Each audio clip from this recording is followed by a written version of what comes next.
રામ રામ ને સીતારામ ડાયરા ને માતાજી બધાને હાજર નરવા રાખે. સવારના 7 જેવું થાય છે ને આપણે આજે વીવા ધાબા ઉપર અને જો ભરવા છે ખાતરની લારી ટૂંકમાં થઈ ગઈ છે એટલે અડધી થાય પોણી થાય થોડીક હાકડી થઈ ગઈ ને એટલે ભરી લઈ. આજે બધા થઈ ગયા વહેલા જો ભાઈની તો મીંડા ભરવા હોતી અને હું આજ વીવો ધાબા ઉપર ખાસ થોડુંક અંધારા જેવું છે એટલે અને આજ થોડુંક મેં કીધું ગામનો નજારો બતાવી દઉં. તો આગલા વિડીયોમાં આપણે આ રોડ બતાવ્યો હતો કે આ રોડ થોડુંક એ સમજાવી દઉં. તો અહીં અમારા આ ડેલો છે આ રોડ વી ગયો અહીંથી સીધું જ આ ઓકરી છે પાછળ આ બધું પાછળની સાઈડમાં થઈ આ ઓકરી છે ઓકરીની પડખે સીધો રોડ વી ગયો. આ રોડ સીધો આમ તમે જાઓ ને એટલે અમારી વાડીએ જવાય અને જેતપુરે જવાય બે બાજુ ટૂંકમાં જવાતું હોય. આ બધી આખી ટૂંકમાં છે ને દુકાનો ને એવું જ છે બધું ફરસાણની કરિયાણાની પાનબીડીની દૂધની ડેરીની એવું જ બધું છે ને હજી ઘણું બધું આમ હોત છે ગામ અને ઘણું બધું આમે છે અને જાજુ ગામ આ બાજુ ગામ લગભગ અમારે એમ માનો ને કે 10,000ની વસ્તી છે અંદાજે. સ્માર્ટ વિલેજમાં આવે સ્માર્ટ વિલેજમાં આવે એટલે 10-11,000ની વસ્તી છે અને ગામ મોટું છે અને જમીનના વિસ્તારમાં બહુ મોટું એમ. અહીંયા વાડીનું ભાત ને અત્યારનું શિરામણ થઈ ગયું કાબા રોટલા ને બધું જો થઈ ગયું એટલે બા કરે છે સાફ સફાઈ. હા ભઠ્ઠે મજા આવે એવું બા. આ ટાઈટ થોડીક વધારે છે કે નહીં? આ ટાઈટ થોડીક ચાલુ થઈને એવું દેખાય ને ઘટાણ. હા ઓલો માવઠું જરાક થયું. માવઠું અમારે તો નહોતું પણ આ દ્વારકાની બાજુ હતું અમારે શાર્ટ શૂટ હતી થોડી ઘણી. અહીંયા એટલે કપડાં ધોવાનું કામકાજ કેમ સીતારામને જય શ્રી કૃષ્ણ બધાને. હા તો હજી મીરાને જોવાનું બાકી છે ને થોડાક વહેલા છે કા. અહીંયા આપણે છે ને ખાતરનો સ્ટોક થઈ ગયો છે દેશી ખાતરનો એટલે ભરી લઈ કેમ ભાઈ. રામ રામ ને સીતારામ બધાને. તો મીંડાસી જો ભરવા થોડુંક હું ભરીને વયો ગયો હતો દાઈટલું નાખ્યું હતું પછી પાઇપ મીંડો ભરવા દો.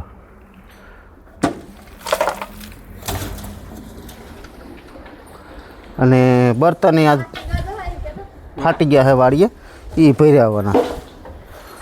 હાલો તો મીરા તો આજ એમને બાંધી છે હજી અંધારું છે એટલે થોડાક એમને આપણે દર્શન કરી લઈએ કારણ કે વહેલું છે થોડુંક સવારનું. હાલો મીરા મીરા હાલ ખાય છે હાલ હાલ હાલ હાલ હાલ. જય ગૌ માતા જય ગૌ માતા. મીરા તો શાંતિથી બાંધી. ગંગાએ પણ જો અહીંયા બાંધી છે. ગંગા ગંગા જય ગૌ માતા. હાલો અહીંયા જો બાળકો જો તૈયાર થાય છે નિશાળે જવા માટે. ત્યારે આમ તો થઈ ગયા છે. નાઈ લીધું દીકું? હે હાલો કયો સીતારામ કયો. સીતારામ જય શ્રી કૃષ્ણ. ઠંડી વાય છે હે જો કાનુ કાનુડી તું એ નાયો કે ન નાયો? હે નાયો તું નાયો? હાલો કયો રામ રામ કયો. હાલો કયો રામ રામ કયો હાલો કયો. હમણાં કેદુના નથી આવ્યા વિડીયોમાં.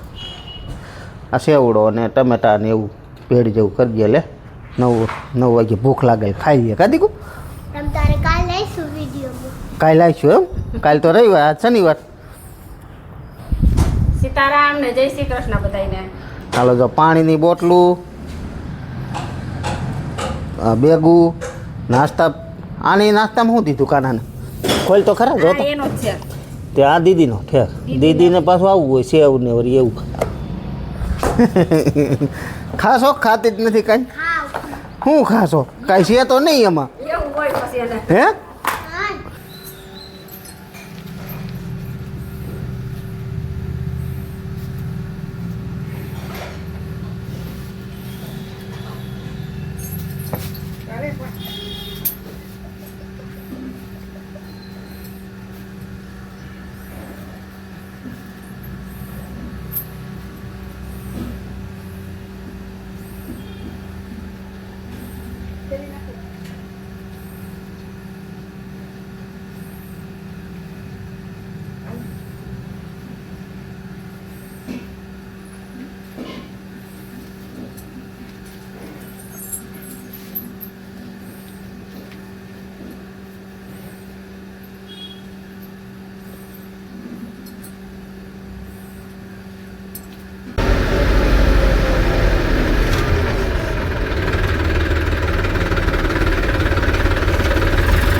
મિત્રો આપણે વાડી આવીને જો ખાતરની લારી ભરી હતી ઠલવાઈ ગઈ છે અને લાકડા ફાળેલા હતા એ દો બધા ભરાઈ ગયા લારીમાં.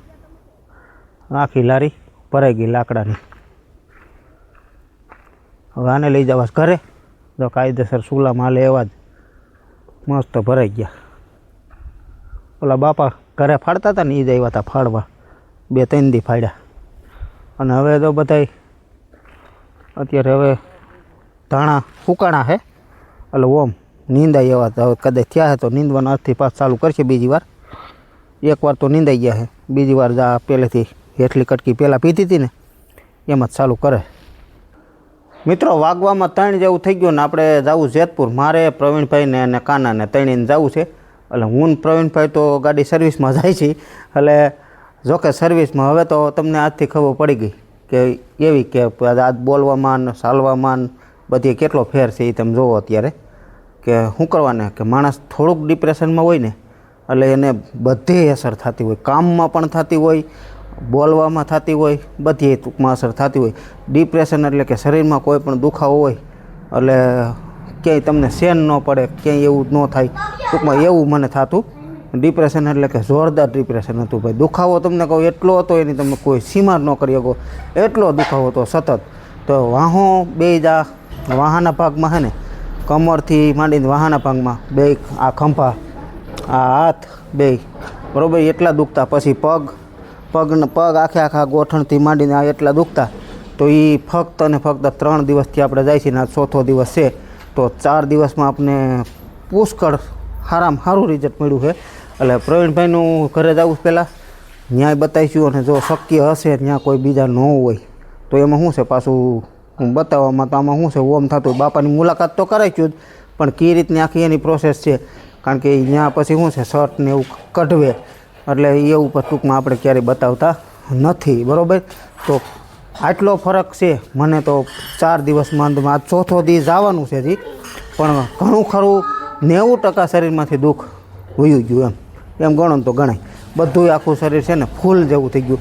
એ કાંઈ નહીં ખાલી તેલનું માલિશ કરે અને મસાજરનું મશીન મારે અને બીજા નંબરમાં કસરત કરાવે.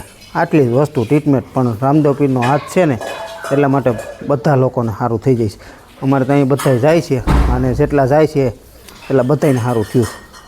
મિત્રો અત્યારે આવી ગયા છે અમે જો મધ્ય ભાગમાં, ગામના મધ્ય ભાગમાં અને પ્રવીણભાઈને ઘરે આવ્યા. જો આ પ્રવીણભાઈનું ઘર છે, આ ડેલો છે, આ રીતની બજાર છે, આ રીતનું આમાં છે ને ટ્રેક્ટર લઈને ફેરો લઈને આવવું હોય ને તો એ ભીં પડી જાય, ગરમી ચડી જાય. હાલકાનું વી અહીં ડેલો દેતો હોય, વી અંદર વી ડેલો દેતો હાલ. હા એમના નાના ભાઈનું મકાન કમલેશભાઈના આ બાજુ અને આ બાજુ પ્રવીણભાઈના.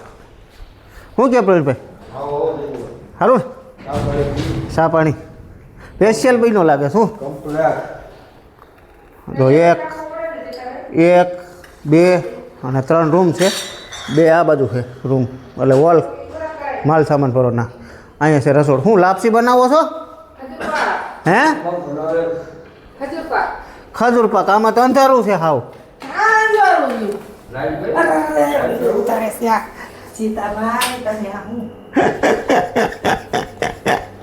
ખજૂર પાક વાહ વાહ આજે રોકાઈ જવું લાગે આજે હે ખજૂર પાક બને લ્યો. બાપા અને માજી તો સુરત ગયા લાગે. સુરત ગયા હે પ્રવીણભાઈના. કમલેશભાઈના દીકરા બે જ્યાં છે ને પ્રવીણભાઈનો ત્યાં છે કા એટલે સુરત ગયા હે બાપાની. તો પ્રવીણભાઈના મકાન કંઈક જવા છે. 3 રૂમ છે ને? 3 રૂમ, 2 ગોદામ.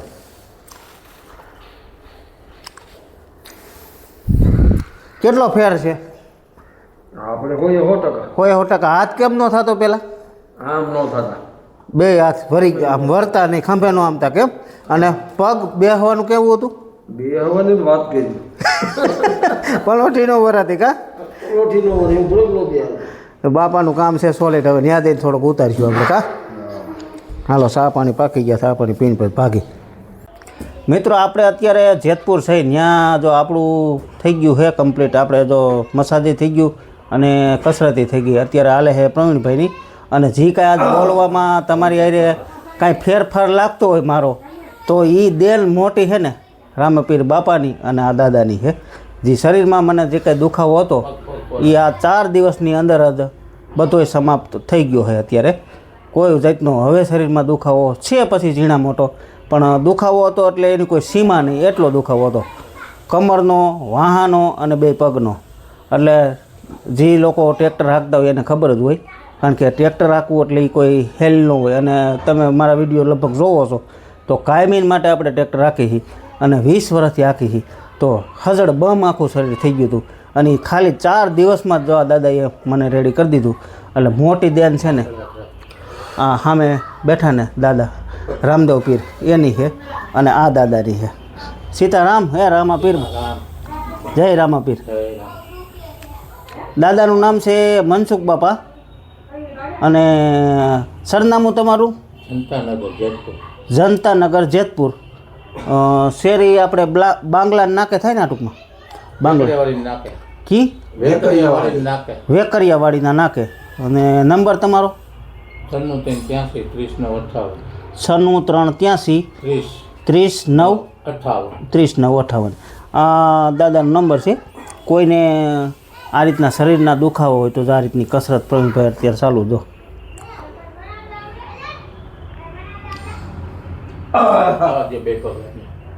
પ્રવીણભાઈને છે ને ખંભા 2 જકડાઈ ગયા હતા, પછી પગે ટૂંકમાં પલોઠી ન વાતી.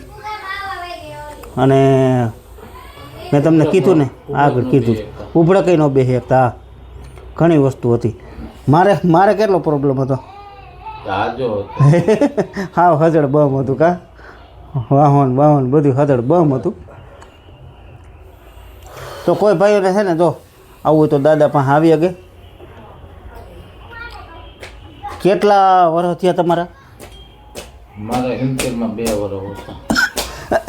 આવડી ઉંમર છે મિત્રો, તમે જુઓ તો. અમે તો 4 દિવસથી આવીને, પ્રવીણભાઈ તો લગભગ કેટલા દિવસ 15-20 દી થઈ ગયા. કા પ્રવીણભાઈ? 22 દિવસ. હા, 22 દિવસ થયા. તો એટલા દિવસથી આવે સતત દાદા છે ને આમાં ને આમાં રૈસા પૈસા રહીએ છે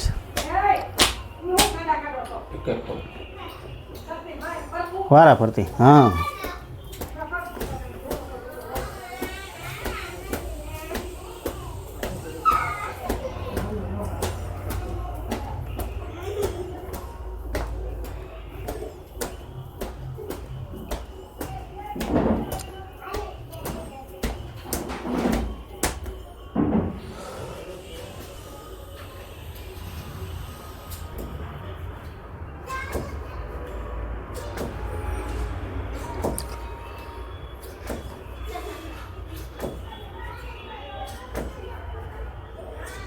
આ પગની નસો જે કંઈ જકડાઈ ગઈ હોય ને એને ફ્રી કરવા માટેનું જો.